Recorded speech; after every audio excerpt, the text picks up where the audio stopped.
सब आश्रम को देखने के लिए सबके आंखें तरसती रहती है। ताली बजाइए। तो अभी हमारे बीच में बहुत लोग भाग भाग कर रहे थे, जिसे सीखते हैं हम लोग।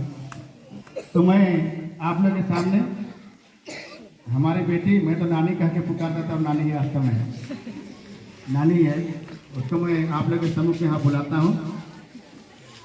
तुम लोग थोड़ा चुप रहो।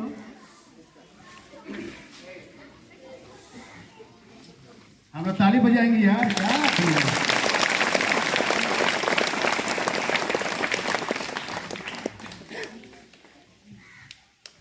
सबसे पहले तो आप सबों को थैंक यू, जो आप लोग ने इतने अच्छे मेरे लिए प्रोग्राम किया, तो थैंक यू सो मच।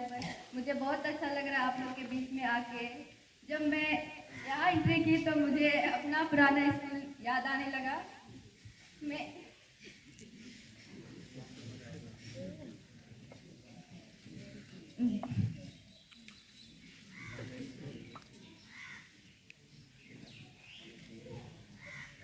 जो हम लोग के टाइम में जो हम लोग किया करते थे वो सब मिस कर रही थी मैं। बहुत ऐसा लग रहा था कि हम लोग यहाँ पे हम लोग कर रहे हैं परफॉर्मेंस, ऐसा लग रहा था। स्वागत कर रहे थे तो भी लग रहा था कि हम लोग हैं। हर चीज़ में मैं आप लोग के अंदर अपने आप को देख रही थी, मैं अपने आप को फील कर रही थी। तो थैंक यू सो मच आप लोग ने इतना अच्छा से प्रोग्राम किया।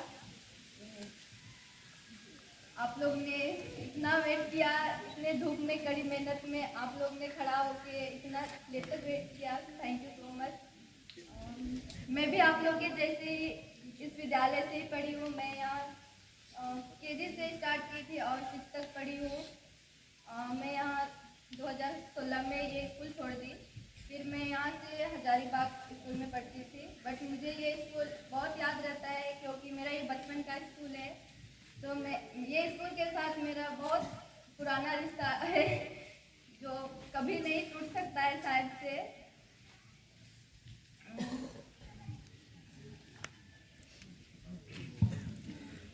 Thank you so much.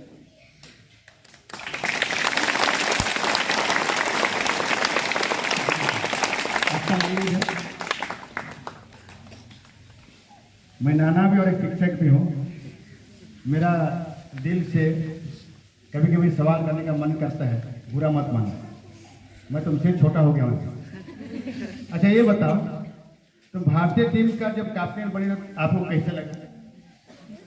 मैं बहुत खुश थी जब मैं कैप्टन बनी थी।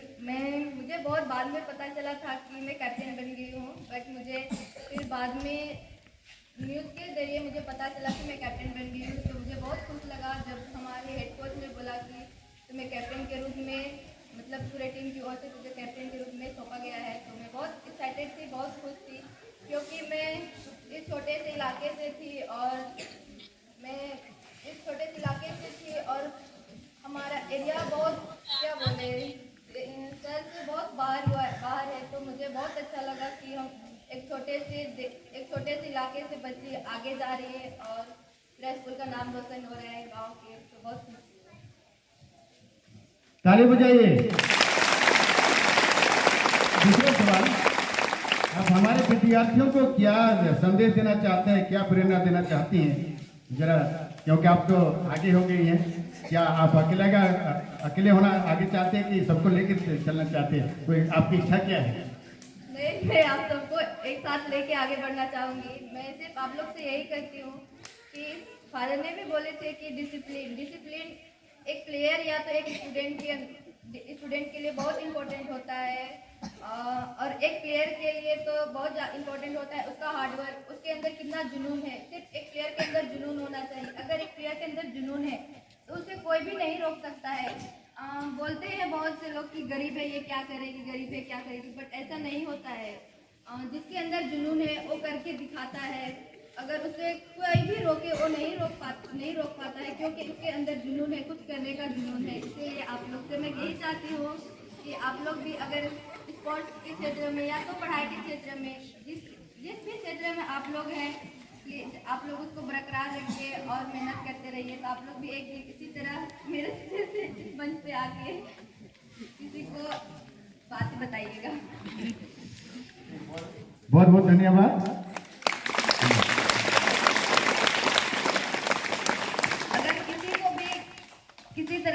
क्वेश्चन पूछना है तो पूछ सकते हैं। किसी को देखो नहीं पूछ रहे? सवाल डाल सकते हैं तो डालिए, अभी मौका है। आप किस पर से डालते थे पहले बोलिए ना। कोई सवाल डालना चाहते तो डालो। ये तो बिल्कुल नहीं है। सवाल डाल सकते हैं। पूछ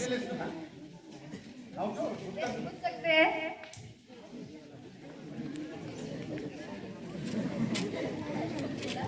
कोई सवाल नहीं है जी मन में। पूछो। पैर से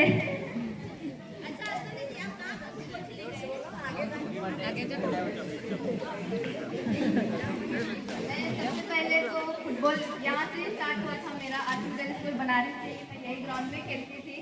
फिर मैं यहाँ से जब 2016 में हजारीबाग गई, फिर वहाँ से मैं ट्रेनिंग लेती थी। फिर मेरा जर्नी यहाँ से स्टार्ट हो गया था। बट मैं 2019 में जब इंडिया कैंप के लिए गई, अंडर 17 वर्ल्ड कप जो होने वाला था 2020 में, तो फिर वो पोस्टपोन होने के कारण 2022 में हुआ। बट हम लोग अपना प्रैक्टिस जारी रखे। फिर हम लोग सबसे पहले मैच खेलने के लिए हांगकांग गए थे, टर्की गए थे, दुबई, स्वीडन, नॉर्वे, इटली और अभी स्पेन। और अभी वर्ल्ड कप इंडिया में होस्ट किया गया था, तो हम लोग का मैच भुवनेश्वर में था।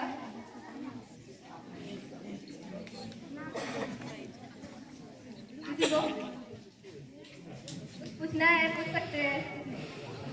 आज केवल मौका है, बार बार नहीं मिलेगा। ठीक है, मौका को मत गंवाओ। कोई बात नहीं, ऐसा होता है, हमारे साथ भी ऐसा होता है। Thank you so much.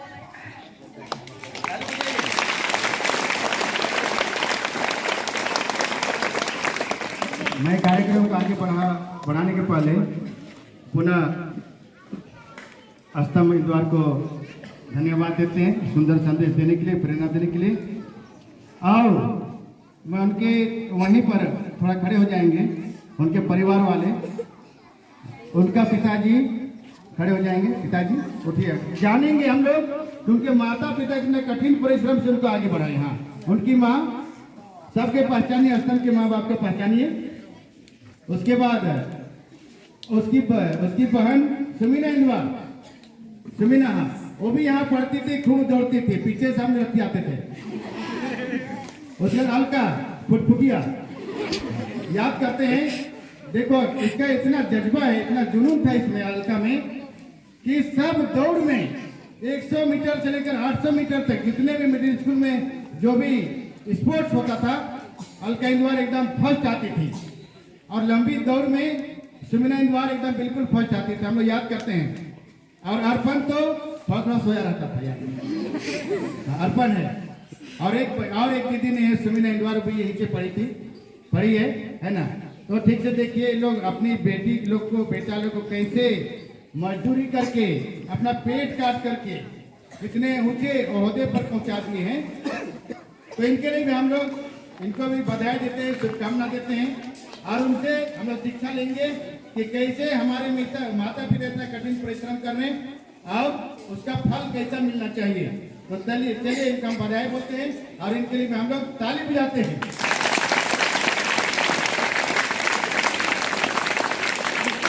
और यही कारण है कि आज हमारे बीच में आस्था उम्मीदवार के साथ साथ हमारे बीच में हमारे मुखिया भी हैं। उनको मैं 2 शब्द बोलने के लिए यहाँ पर बुलाता हूँ।